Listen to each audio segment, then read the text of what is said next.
你何必因为敌人燃起了一把火，也要将自己烧死？因为我的目的不只是为了复仇，也要永远不再有。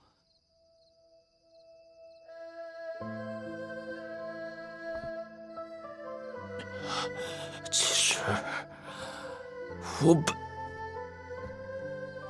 不相信你入狱，但谁料你破了一桩朝廷大案。我一向自诩聪明，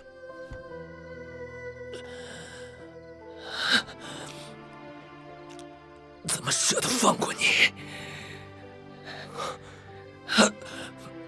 还好，你终究没有让我失望。袁大人和杜大人究竟有什么瓜葛？家父已查出丹峰白鹿将有一场暗杀百人的行动。家父为了搜集杜贤的罪证，违心与他交好。只是那时我尚未预料，我见杜贤第一面，也是见家父最后一面。一点心意。哎呀，您客气了。您放心，这件事啊，我一定给您办好。那本官就告辞了。大人慢走。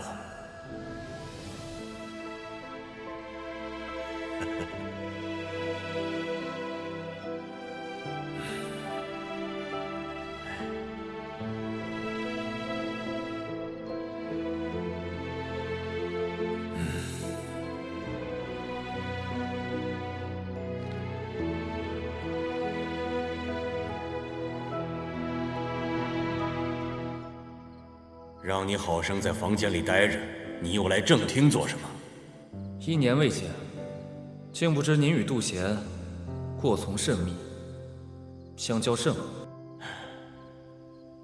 为父之事，无需由你来指挥。我乏了，你也回房歇着吧。您一向不屑于狐鼠之徒，他这点假仁假义就把您打动了。与庞太师的人互通一气，您无异于与虎谋皮呀！您就不怕他日为虎所食，骑鬼为娼吗？完了你了！读了几页圣贤书，竟敢教训起老子来了！你知道那外面的天有多高，地有多厚吗？天地无穷，人命有终。圣贤度量，得为道中。反其道而行之者，只怕自取其祸，不得善终啊，父亲。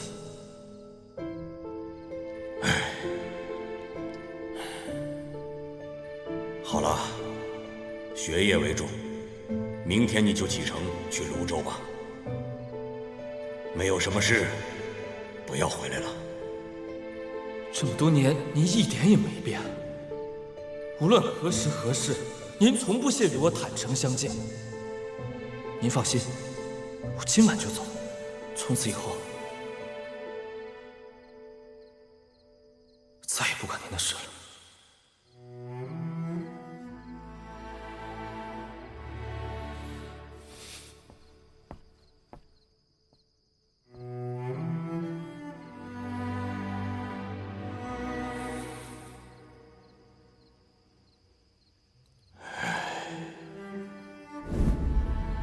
那晚一别，我们父子再未相见。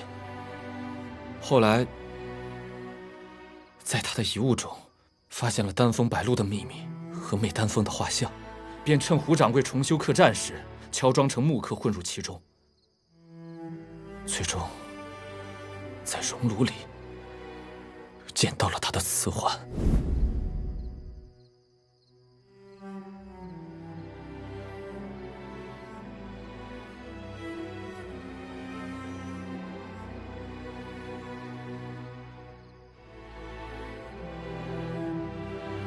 父亲，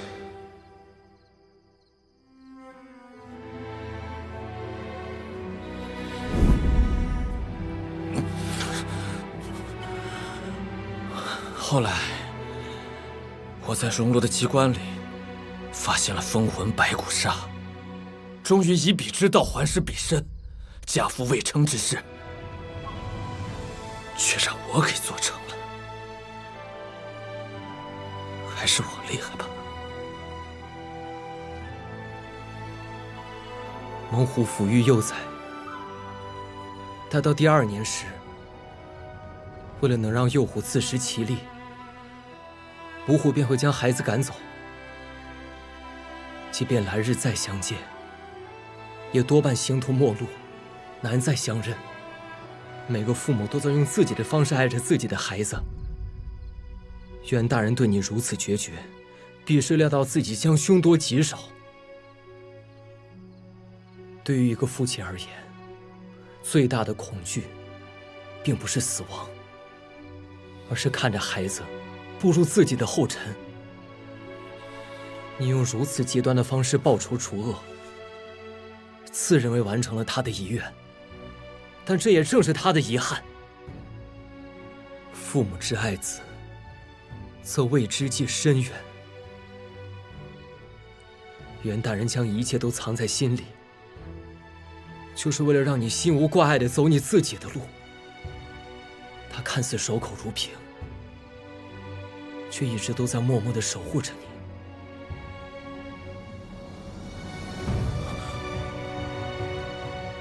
师兄，石公子，师兄，石公子，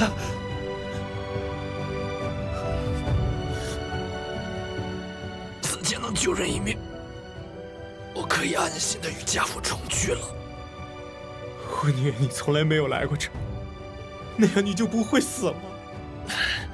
这行没有牺牲，就没有救赎。我很庆幸我来过。棋逢对手，也能留个不凡的结局了。能成为对手的，一定也是知己。我听说，人会死3次，第1次气息终止，此为身死；第2次入殓出殡，此为寂灭；第3次无人记得，此为魂亡。人固有一死，但只有被遗忘，才是真正的死亡。如果我这辈子能有些值得记住的时刻，我希望能与你们有关。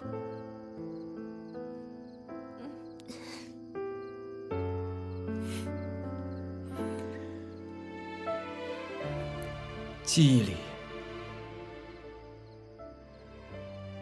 我们会一如初见。我真想换个身份，与你们重来一遍。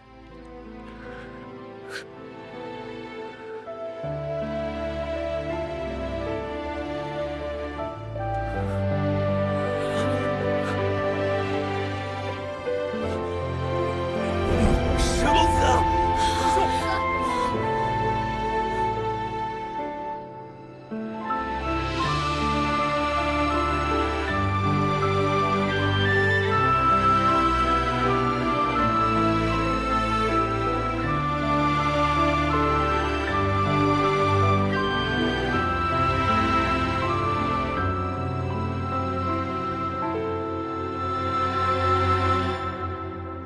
龙吟虎啸真非是，雾散云飞似雨奔。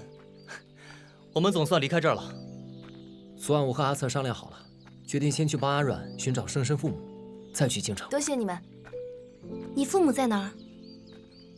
看我奶娘的留信上说，是一个叫空寂岭的地方，只知道是通往京城，却不知具体在何处。不过南妹妹你见多识广，有你在就不愁找不见了。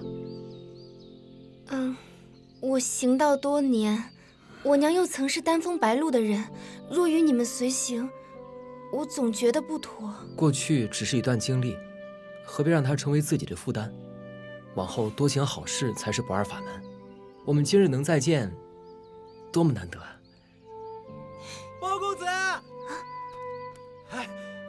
包公子，你等等我！哎呀，亏得你们腿脚慢，可算是让我逮着了。看你大包小包的，不会要赖上我们吧？瞧把你吓的！这些啊，是我送给包公子的礼物。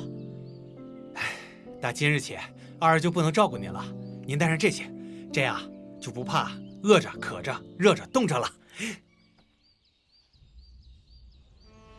多谢。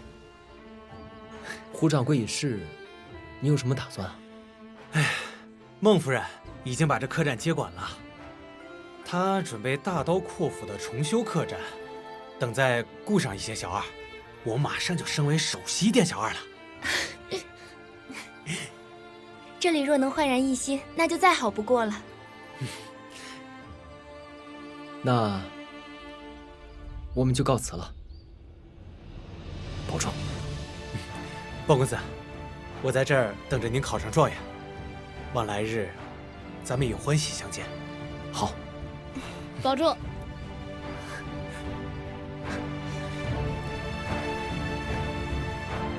你们一定要回来啊！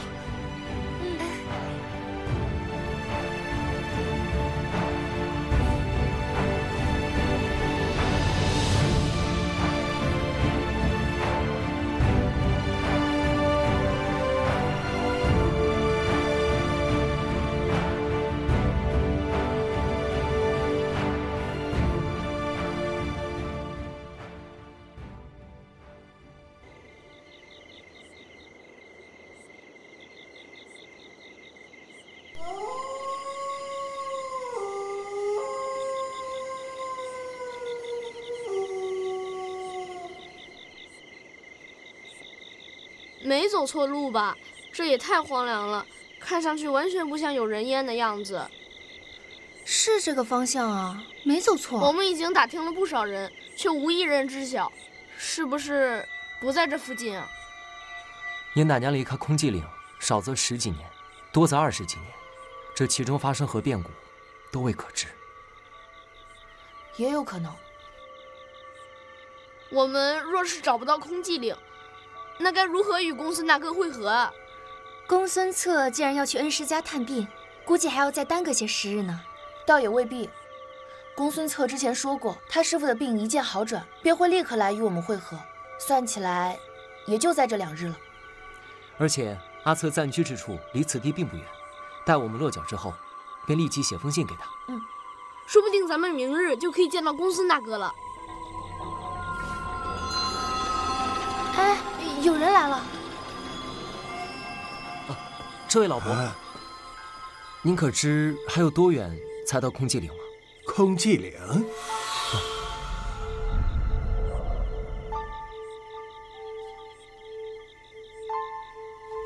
此处没有空寂岭，只有破灵阵。啊，过了那座桥便是。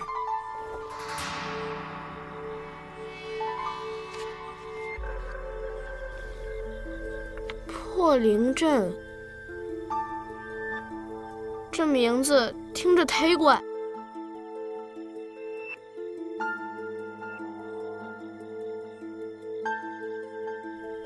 难道空寂岭就是破灵阵？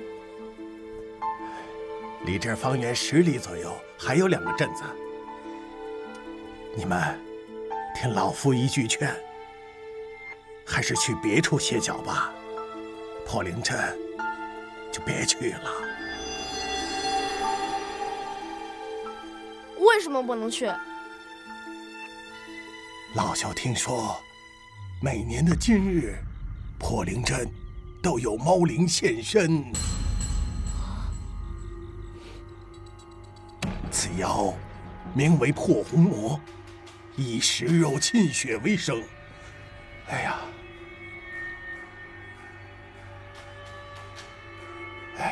听老夫一句劝，千万别去破灵阵呐！那镇子上的人怎么没事啊？怎么没事？要没事，镇上的人怎会如此稀少？这里岂能如此荒凉？而且我还听说，陌生人更易招猫灵。这天已经黑了，听我的，记住，有灵来，猫灵至，命归西呀！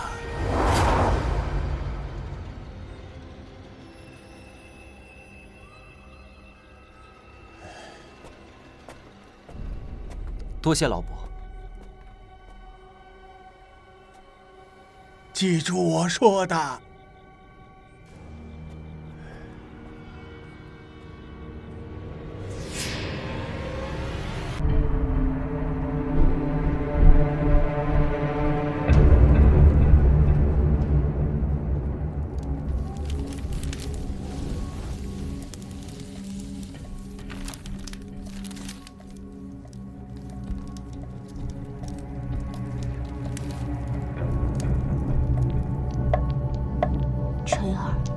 给你爹烧纸，愿老天开眼，保佑你爹沉冤得雪，魂归故里。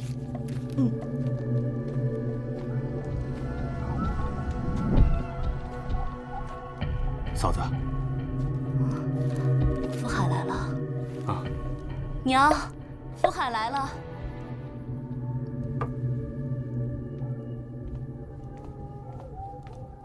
春儿，你福海来了。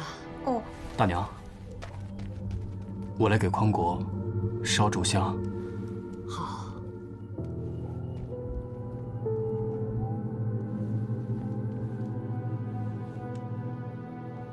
匡国哥，你若在天有灵，一定要保佑老太太和嫂子长命百岁，保佑垂儿考取功名，光宗耀祖。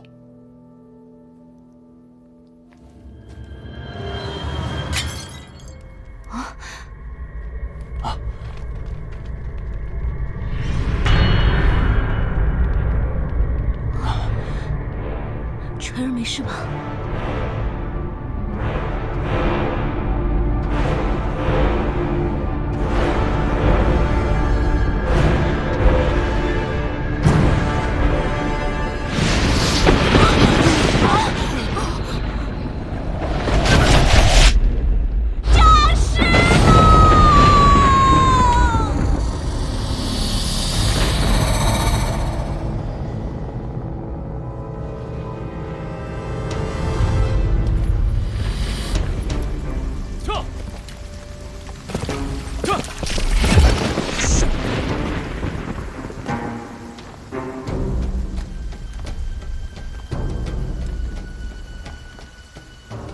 代公报样，无见外客，请回吧。我有急事，都闪开。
卑职李治，拜见代公。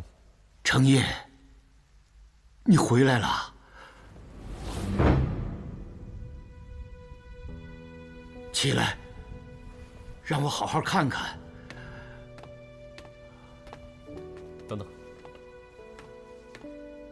啊，程烨啊，晒黑了，也壮实了。看来送你出去锻炼一下是对的。多谢大人垂爱。这些年，我历任汴州叛左，并州法曹，虽无建功立业，但也跟随几位前辈经历了些事，见了些人，深知人心叵测，仕途艰难。此前我在长安少不经事，给您和家里都添了不少麻烦，卑职心中时常会心怀愧疚。漂亮话就免了吧。你知道这次把你调回来，所谓何事吗？听说前几日有5户人家诈了尸。死前都是当兵的，当时都因为通敌叛国被当场处决，如今诈尸，惹得街头坊间人心惶惶，议论纷纷。刑部和监察院都不想接手这个烫手山芋。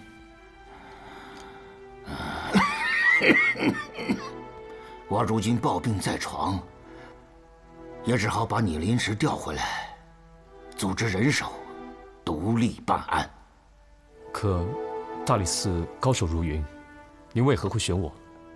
此事牵扯到兵部，稍有不慎，粉身碎骨。你在朝中没派系，又算是皇亲国戚，纵观朝野，没人比你更合适办理此案。可是卑职身边只有一个跑腿的。你需要的人，我都写在这里面，能不能为你所用，那就看你的本事了。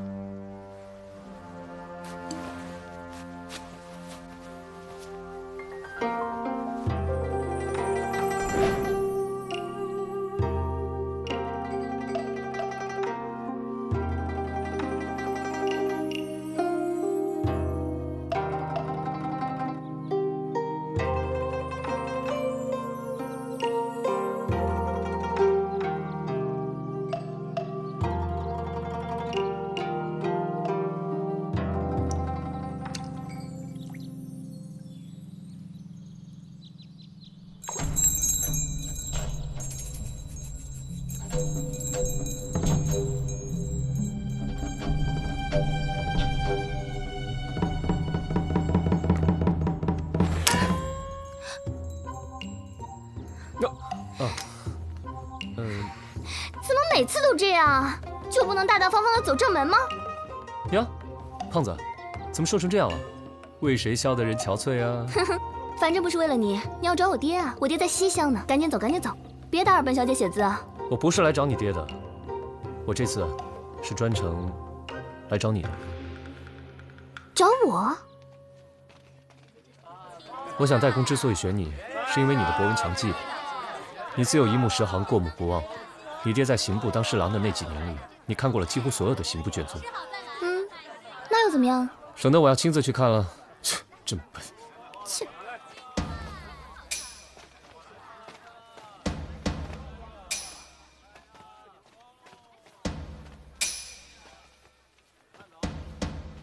哎，买肉了。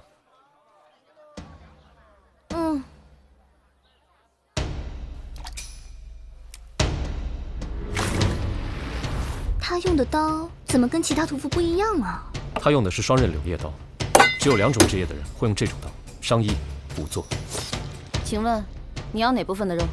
肋排3两，脆骨3两，里脊3两，必须要骨肉分离。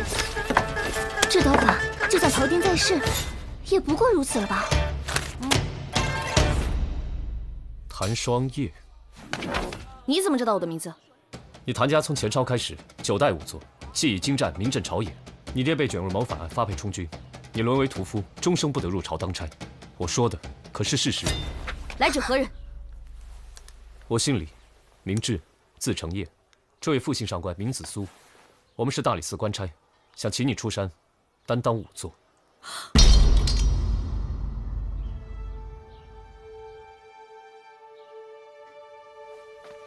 这一天我已经等了一辈子，终于等到了，你们终于来找我了。老大，我找着他了，在哪儿？反舍。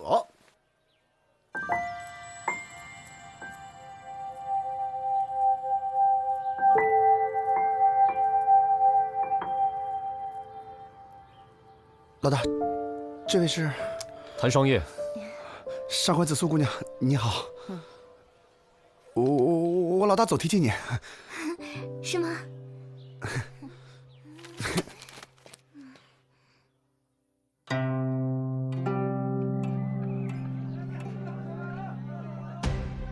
萨摩多罗。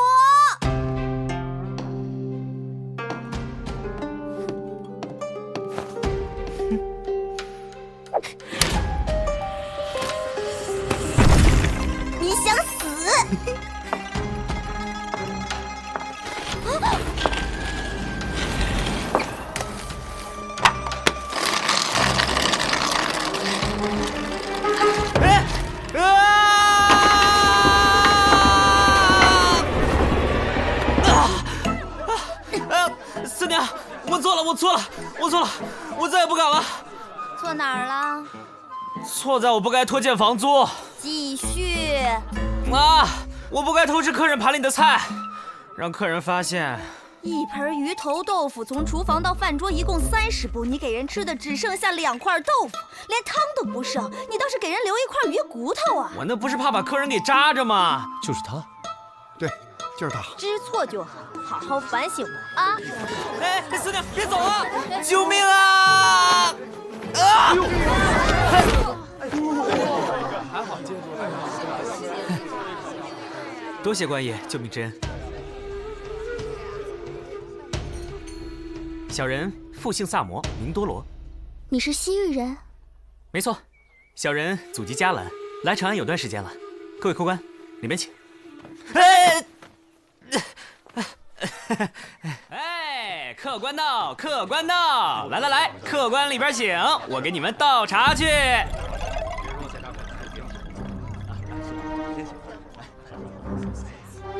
四娘，他不是冲咱们来的吗？抓也抓不到咱那儿，我们都从良了。再说了，他们现在抓人也得有点证据吧？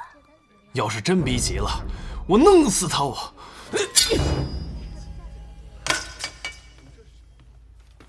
茶来喽！各位大官人，请用茶。谢谢。上官姑娘，小心烫。你怎么知道我的姓氏？您穿的衣服面料特殊，长安城穿得起的人只有2、3家，这2、3家当中，适龄女眷都已经嫁人了，还能在街上随意走动的，似乎只有上官家的紫苏姑娘了。哼，消息倒是挺灵通，不过耳尖可不算什么本事。皇兄说的是。哼。你怎么知道我姓黄啊？半个月前，城西的皇室宗族办了一次100年庆，10里8乡皇室宗亲都去了，每个男丁都发了一根刻黄字的黄叶木发簪，以作纪念。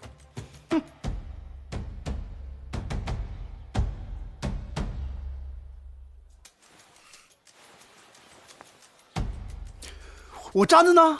在这里。我一时好奇，就拔下来看看。不好意思啊。手还挺快，做贼没问题，干正事儿，哼，不行。照你这么说的话，你更适合做个屠夫，而不是仵作。哎不，你这个又是怎么看出来的呢？他裙角和鞋帮都泛着油光，腰间和颈部有勒痕，从位置判断应该是屠夫系的那种围裙。寻常屠夫虎口才有茧，而他食指外侧和拇指内侧有茧，只有常年使用柳叶刀的人才会在这种位置有茧。那就只剩下2种职业：商医、仵作。你怎么知道我是仵作，而非商医？你身上有防腐膏的味道，商医要防腐膏干嘛？这位妹妹姓谭吧？我跟你的父亲有过数面之缘，非常敬佩他的技艺。眼力、见识、分析能力都还不错。那我现在只想知道，你之前作为顾问，为大理寺也断过不少案子，为什么会被驱逐呢？各位官人，请慢用。你但说无妨，既往不咎。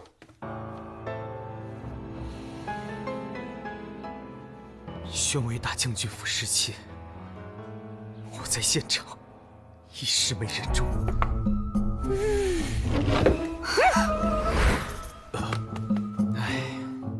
谁知道那是大将军凯旋归来，皇上御赐的点心啊！笑什么？我一用脑子，肚子就特别饿。唉，本来还可以靠断案赚点外快贴补生计，打那以后，我一顿饱饭都没吃过。吃饱饭容易，只要你肯为我做事。对不起，请恕草民拒绝。为什么？他的官靴看外形和款式产自于汴州，他自称是大理寺的官员。可是他的腰扣是并州的，也就是说他是从外省调来长安办案的。当下只有诈尸案才会允许这种情况的发生。事关兵部、三司都觉得是烫手山芋，想往外推。我一介草民干嘛往这种事情里扯啊？所以我还想多活2天。开个价吧。唉，钱我很喜欢，但我更想好好活着。500文。痛快。感谢各位官人的抬爱，小人笑纳。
完全没有。哎，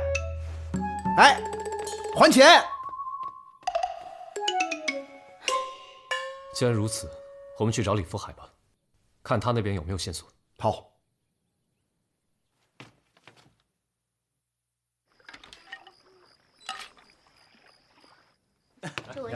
哟，二位今天回来挺早的，楼上打扫好了，上楼休息啊。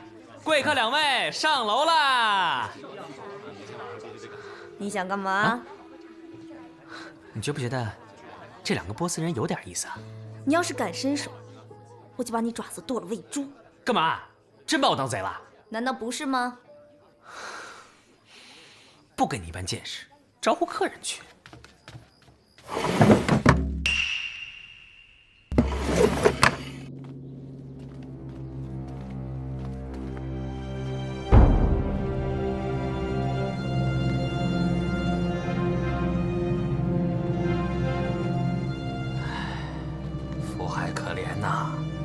好好一个大活人，忽然受了惊吓，几天功夫就没了。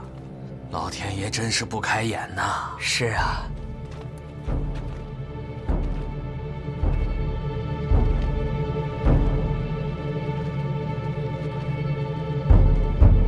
把棺材放下。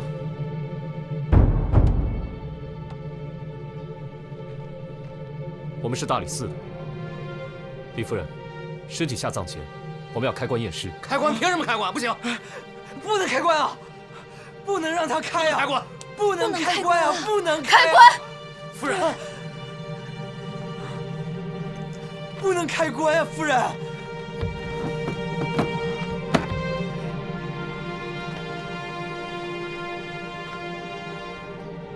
这尸体有些蹊跷啊。怎么说？需要带回去解剖才知道。验尸！官人，千万不可！听说验尸，让我如何下葬？官人，出去！爱卿，请闭嘴！不求你给我想办法解尸吧！我求求你了！我求求你！知道没有？走，快走，出去！快走！走啊！出去！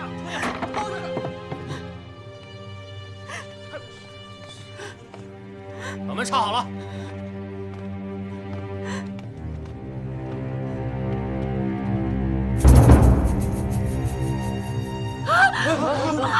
这老爷呢？人呢？人呢？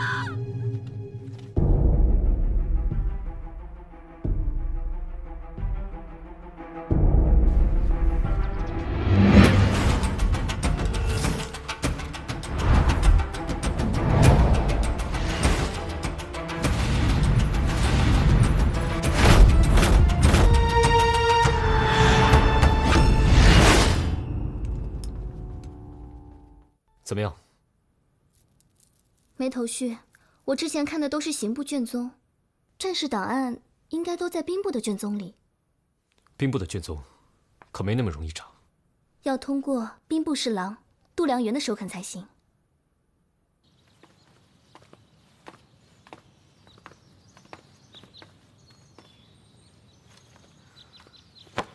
喂，干嘛去？啊，要不你自己先去，我在这等你。把钱还我。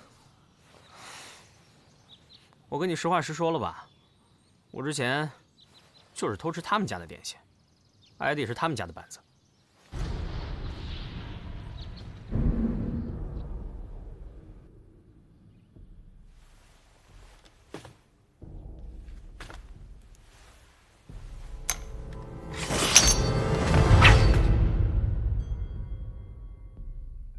进去吧，有事我担着。走啊。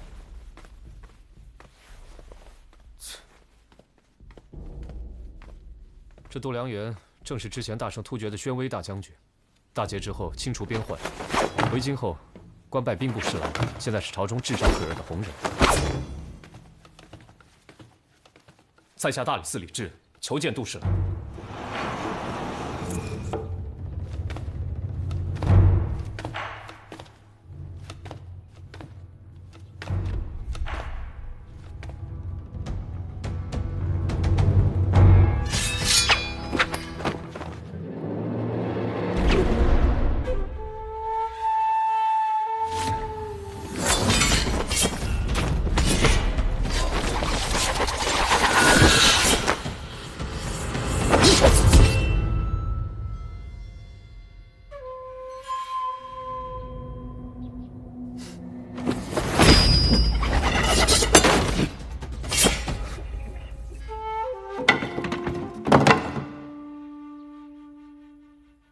杜侍郎好武功，卑职心悦诚服。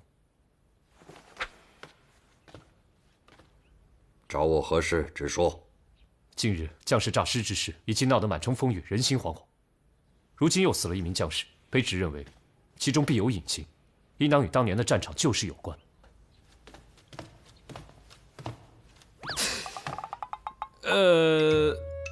还请杜侍郎允许我们查一下兵部的卷宗。事关民心，还请杜侍郎多加配合。好，稍后我便手书一封信，你们带去兵部，便可畅通无阻。多谢杜侍郎成全。主人，卵石已经烧热，随时可以汗蒸了。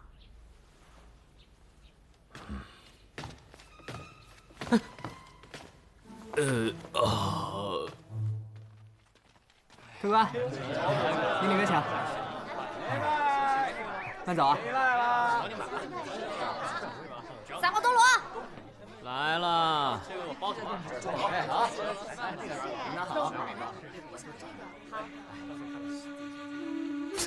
四娘，我错了，我错了，我错了。错哪儿了？不知道。那你瞎认什么错啊？不认错不被你活活打死。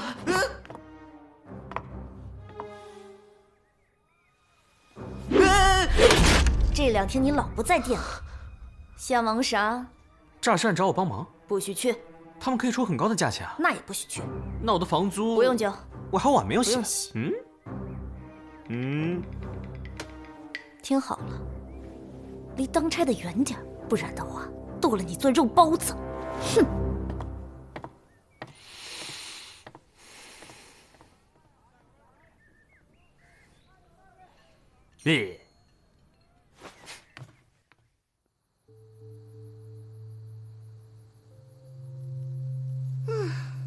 没想到兵部的卷宗浩如烟海，如此难查。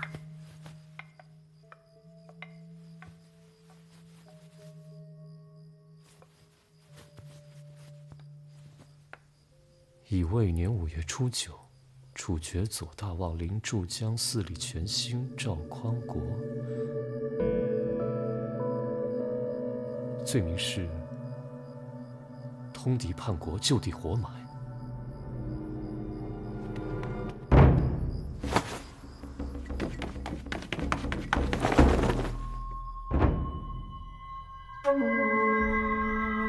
李福海的死因已查明，此人并非神思不属而亡，而是死于他伤。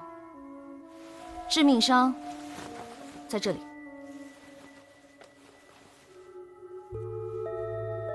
伤口并不明显，看上去像薄如蝉翼的软性冰刃所致。软性冰刃。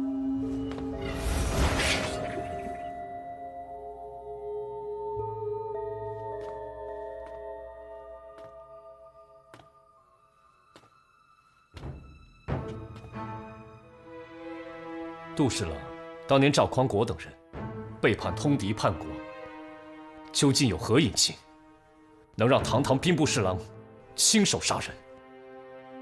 李福海是死于薄如蝉翼的软性兵刃，这不正是您杜侍郎的独门兵刃吗？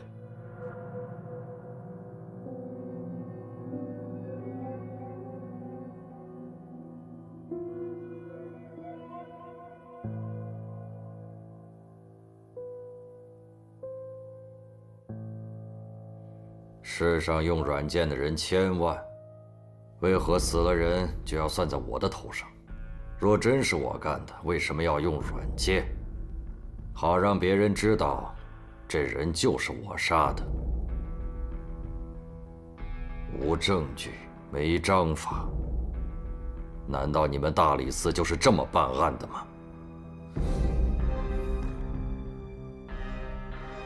那到底是怎么回事？这些将士当年没有死于敌人之手，难道现在要死在不明不白之人手上吗？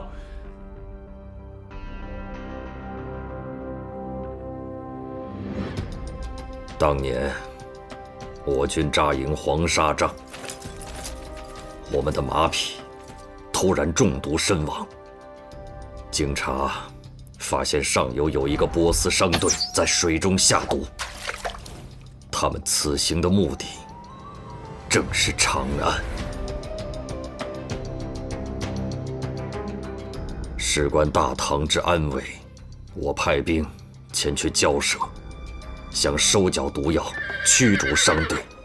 此时李福海来报，那赵匡国为了钱财，竟与波斯人勾结，试图毒杀我军将士。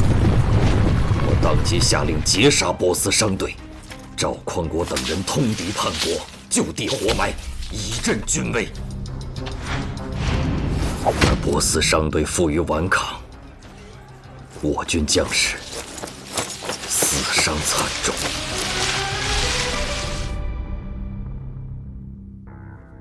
这就是你要的隐情。此事的来龙去脉，兵部上下全都知道。想查，我们随时可以配合。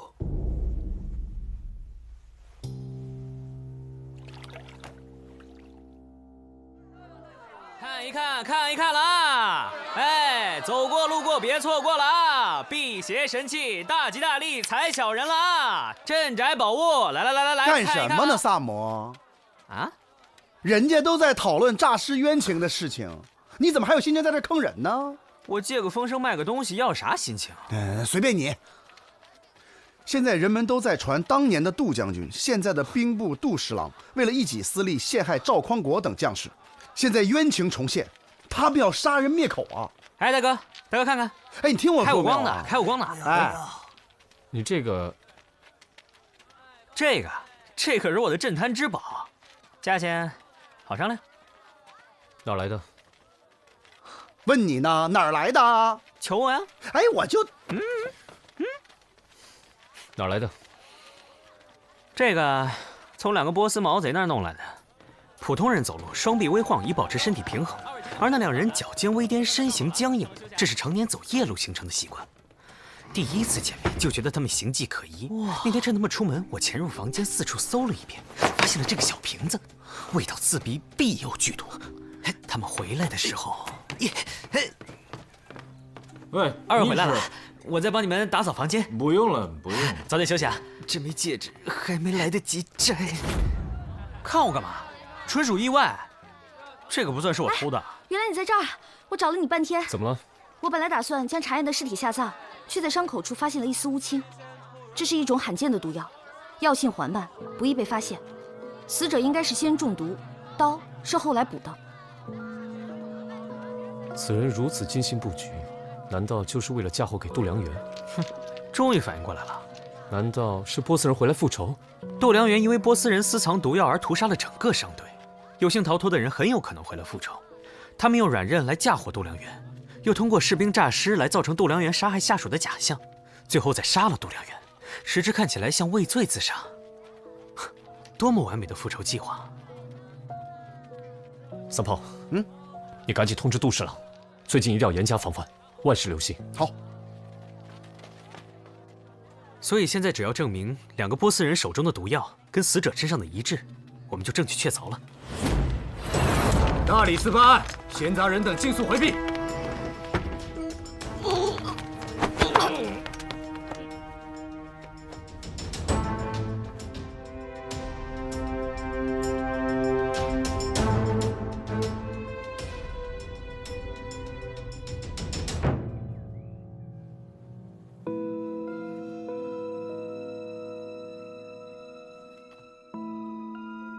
畏罪自杀，这么快就结案了？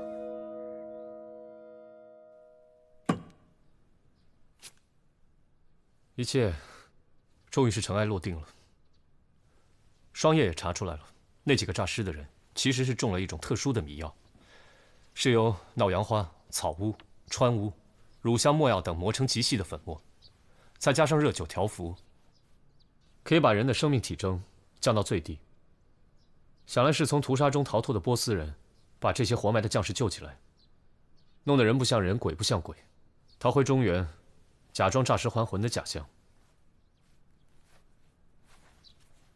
把这个呈词送到将军那里，这个案子就算结了。好嘞。如果每次结案都是这种规格的话，我不介意帮你多破几个案。哎，你可别把功劳说的跟你一个人似的。我错了，紫苏姑娘，功劳都是你一个人的还不行吗？以后呢，功劳都归你们，吃的归我。不好了，度良缘暴毙了！啊？什么？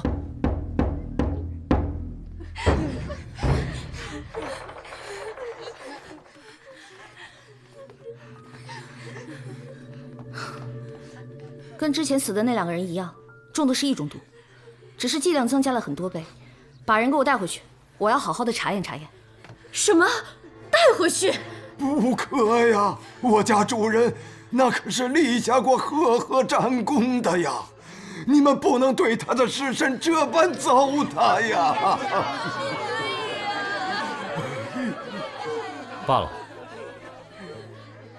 近日可有发生什么不同寻常的事情吗？有，确有一事。昨日我家后院厨房曾被人闯入过，当时就把厨房里边的米面蔬菜全都给扔掉了，怕的是有人再投毒，与我家主人不利呀。如果只是在食物当中投毒的话，应该大家都有事，不可能死的只有度良缘一个人。老伯，能不能带我去厨房看看？啊，好。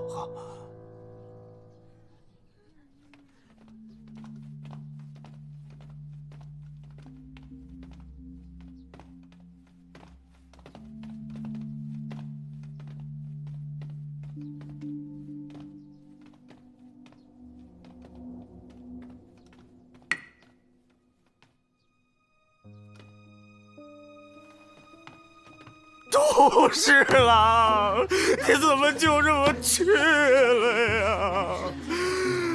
杜侍郎，你标兵千古，功在千秋啊！死者被打没闹了，你这一去，不好意思，让朝廷怎么办？皇上怎么办啊？装活人简单，装死人也容易。装不活不死的人就难了。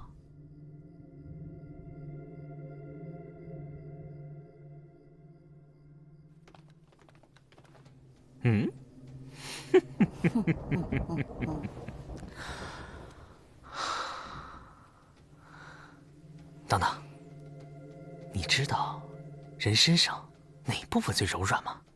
哪里？眼睛。可是他闭着眼呢。哎。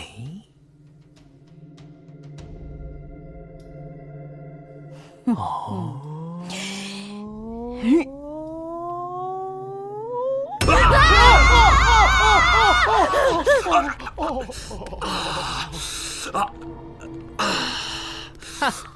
终于肯醒了。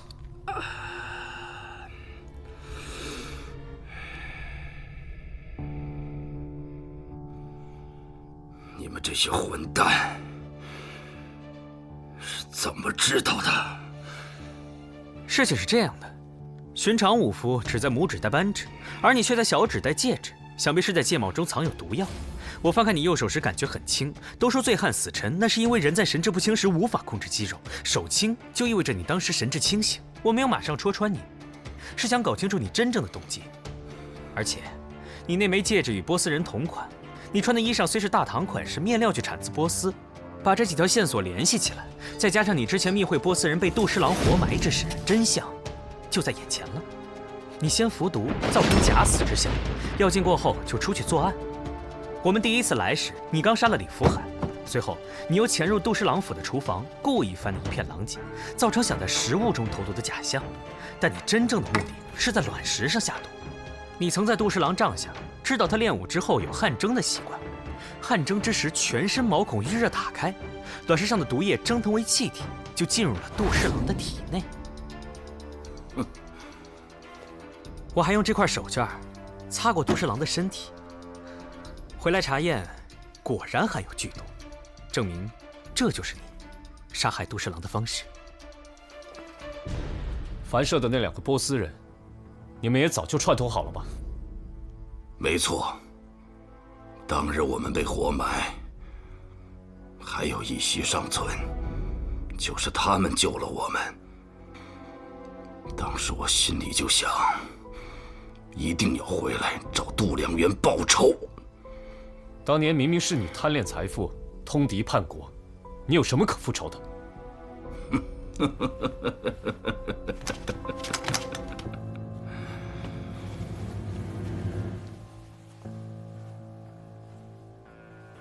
贪恋财富的是度量元才对。有一支波斯商队在我们营地附近经过，度量元准备觊觎他们的财，就准备将之截杀。可事出无名，只得下毒毒死自己的几匹军马。栽赃是波斯人所为，要我们前去暗杀细节。波斯人毒杀我战马，截杀波斯商队。是。军令不可违。我心下不忍，告知了真相，让波斯商队把财宝都留给度量元，尽速逃命。没想到我们却被误以为与波斯人合谋，当场被擒。我们几个人有口难辩，又是唯独几个知道毒杀战马的人。度量元当借此机会给我们一个通敌叛国的罪名，将我们活埋。度量元丧心病狂，对波斯商队大肆杀戮。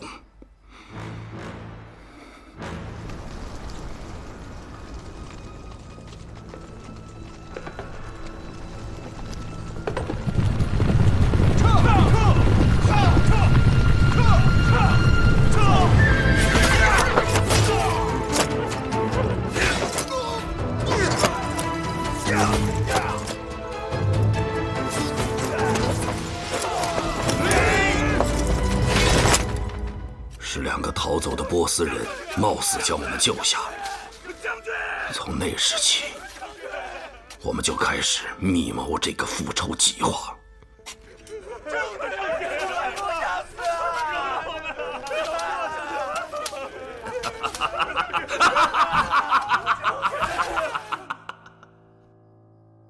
你的境遇，我深表同情，但法大过天。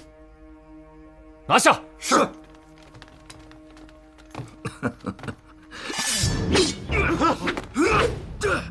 闪开！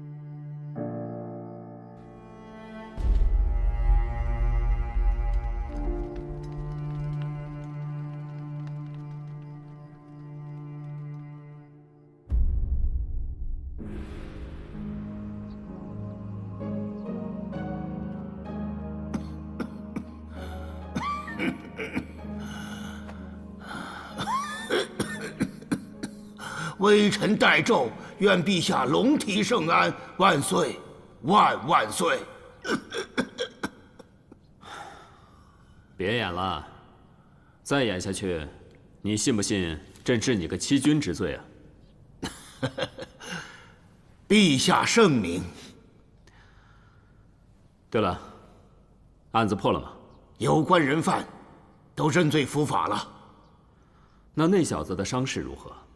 伤势无大碍，休息一阵，就能启程回汴州了。还是让他留下吧。这次他破案有功，朕让他接任大理寺少卿。微臣替李治谢主隆恩。再怎么说，也是建成的亲生血脉。